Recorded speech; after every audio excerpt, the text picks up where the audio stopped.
Part 4. The Path of CK. Chapter 1. Forbidden Knowledge. She kept walking until she reached the end of the forest. In the distance, she could see a palace. Shortly after, she stood in front of the great door. She waited for a bit and then slowly pushed the door open. A tall boy with brown hair awaited her. He sat in a golden throne, looking at the girl with an arrogant look. "Ready?" the boy asked as the girl had entered the palace. "Yeah," the girl replied. Everything turned dark. Later on, a light appeared, revealing new scenery. Both the boy and the girl were building something, using their magical abilities. But it was unclear what exactly it was they were building.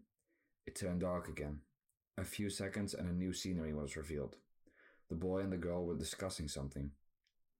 "I told you, you cannot know this information," the girl said.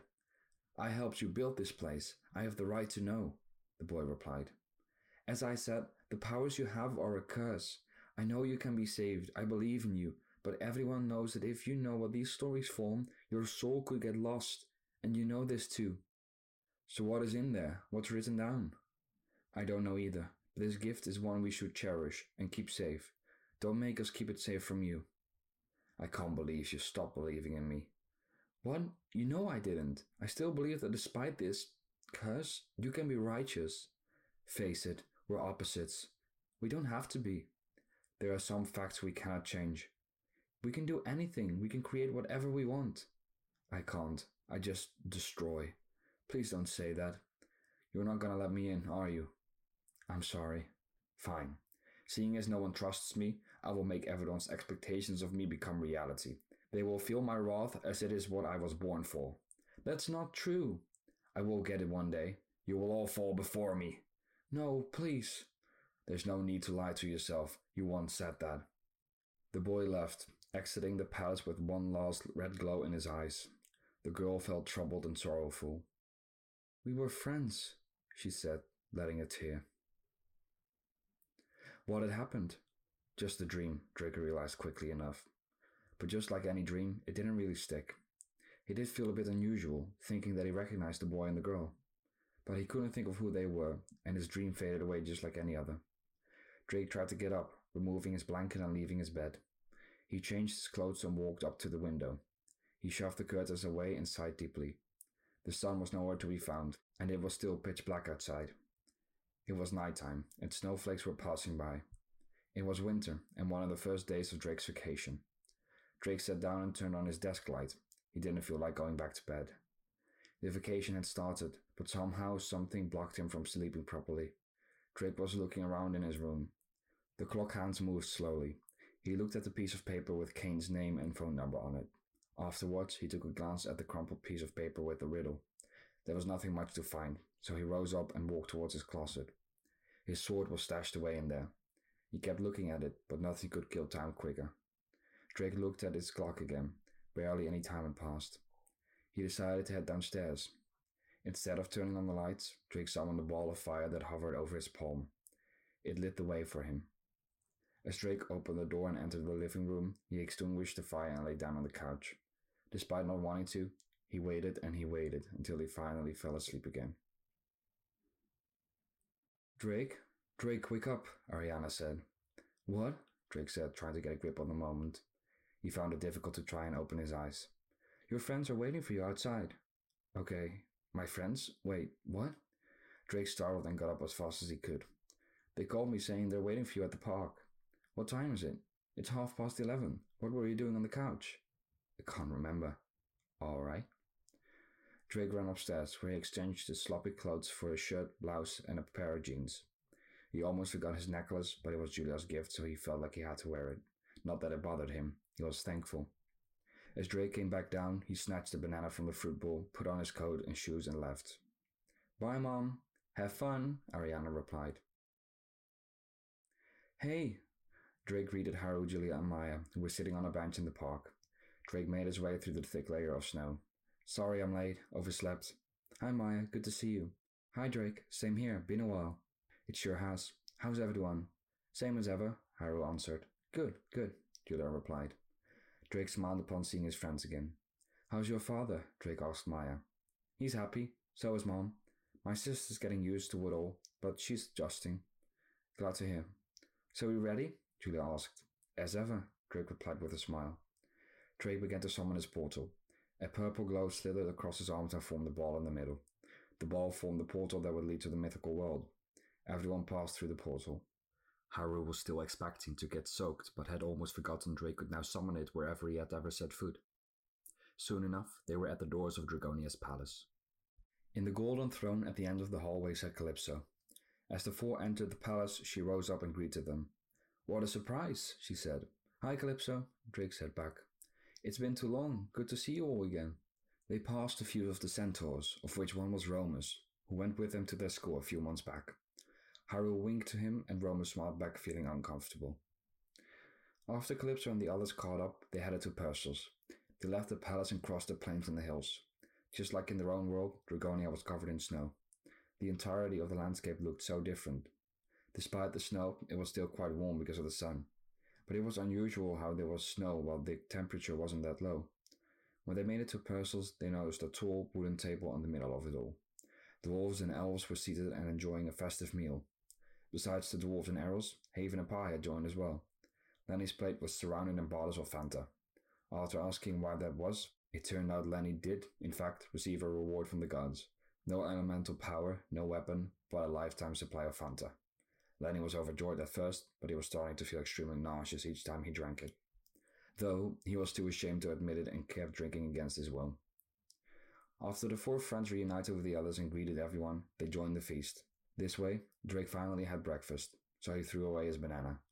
The banana didn't run away though, as an elf eventually picked it up and gave it to one of the hippogriffs. After many hours had passed, they were told where they could find Arian, Farah, and Hank. After finding them and reuniting with them, they flew back to the palace. Maya had not received a mountable creature yet, and therefore she joined Drake on Arian's back. You're back. That took longer than I thought, Calypso said as the four entered the palace. How are things in Perseus? They got some tasty freaking food over there, Haru said. Another feast? It never ends, does it? Oh well, so what's the plan? They had agreed on wanting to practice a little bit with their powers and weapons. Therefore, Calypso asked them to follow her. They exited the Great Hall and passed through a few more smaller hallways. It kept getting narrower and narrower until they reached the end of the last hallway. They were blocked by a wall with an engraved handprint. Calypso laid her hand on the print and the wall split into two, forming an opening. A whole new room appeared. A training room with walls of stone, filled with equipment for practicing weapon wielding and magic. This room hasn't been used in years. We haven't exactly had many magic users among us over the years, Calypso explained. The cobwebs made this very clear. Good luck. As Calypso walked back to the Great Hall, the four entered the dark room. Drake summoned light and noticed the torches on the walls, which he went and lit up right away. Haru and Drake were trying to duel each other, safely, of course. Julia and Maya weren't exactly capable of bending their oar at all, so Julia tried to teach Maya a few things regarding aim. After a while, Haru and Maya decided to head out. Drake was practicing his aim as well, and he tried to shoot fireballs at a dummy made of mineral wool, a fire-retardant material. Once Julia was done shooting arrows, she told Drake she was leaving as well. Drake told her he'd be right there, but one of his fireballs missed the dummy and hit the wall. Not a big deal, but the ball of fire revealed something out of the ordinary. Julia left the room before Drake went to check it out. Drake wiped away a bit of the leftover dust and another handprint was revealed. Drake looked at it for a while, entirely sure his hand wouldn't fit the print, but he tried it anyway. And it didn't fit, just like he thought, but it didn't need to. Something did happen. The wall split open and Drake startled. When a doorway appeared, Drake was doubtful about going in, but his curiosity never stopped him. He passed through a dark passage and the wall behind him closed on him. Crap. Drake was afraid he'd be stuck, not sure if he could return. He kept walking to see what was at the other end. He finally entered a room with a little more light. In the middle of the room stood an old stone lectern, carrying a book. The book was left open and the pages were moving on their own. After every 2 seconds, it skipped another page. Behind the lectern were 2 mirrors and a blocked-off gateway. It was closed off with an iron fence gate. Welcome. Drake startled again. He turned around as the book had suddenly started to speak. Would you like to pass? Yes, Drake replied full of doubts. Very well. Be aware a wrong answer shall leave you unable to ever pass again. Are you sure? Drake wasn't exactly sure what he could lose. Yes. Very well. Then please answer my riddle. It cannot walk nor talk. It will deceive, and lies are all you will receive. It's you, but not really you. What is it? Drake started stressing. He had no clue. What could be deceiving and telling lies if it couldn't walk or, more importantly, talk? What did the book mean with "it's you"? Drake thought of himself and couldn't figure out if he told himself lies, or if he were deceiving someone at that point. His thoughts went everywhere and nowhere until he looked around in the room. He saw himself in the mirrors and knew the answer. A reflection. Well done, you may pass. Use the knowledge you gain wisely. The fence gate opened and Drake was allowed to pass. Can I ask something? Drake proposed. Go ahead, the book answered, despite Drake's expectations. Was the answer to this riddle coincidentally whatever was in the room? Because it made things a million times easier. Child's play, in fact. How could that be? This room is empty. It's just us. What? You are unaware of your abilities, Sir Fannings, or who you are. Go now. Find what you are meant to find. Good luck. I wish you prosperity. Drake was highly confused and couldn't figure out a word the book said. After all, he had discovered something extremely unusual, even for him. Drake left the room with many questions. He was a bit worried about what was to come. In the distance of the passage, he noticed a source of light. He kept walking until he stood at the edge of a gigantic library. A spiral staircase led downwards, past thousands of books. Bright lights came from torches and their never-dying flames. Drake started ascending. He was never a fan of books, but this entirely new place was terribly enticing to him. Something led him to the bottom of the library, many floors down. On his way there, he stopped a few times to take a look at a few certain books. He first reached for a book that was called The Flora and Fauna of the Forests. He saw images and texts of things he didn't know the mythical world knew of.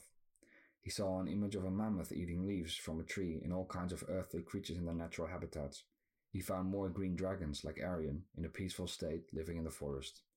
Both earthly and mythical creatures lived alongside each other on the images and in the text Drake found in that book. Eventually, he put the book back on the shelf. He started going downstairs again, another 2 floors down. He found another book he decided was worth checking out. It was called The Past, the Present, and the Future of Them and Us. He read about Dragonia and other places in Rosium, but also his own. How could the writer of the book have been aware of both worlds? Drake kept wondering who made all of that he was standing in. The book Drake was reading wasn't too informative, as the future only spoke about the prophecy of a certain child and the weird promise of the downfall of the gods. It was too vague. He was too eager to read about the future, but perhaps he should have read about the past before he put the book back on the shelf. Drake started going down again and made it to the bottom of the library. It was much darker at the bottom, implying darker stories to be read. The shelves at the bottom were almost empty, and there was only one row of books to be found. The first book Drake noticed was called The Art of Dark Magic. Drake assumed that was for no one to find and read.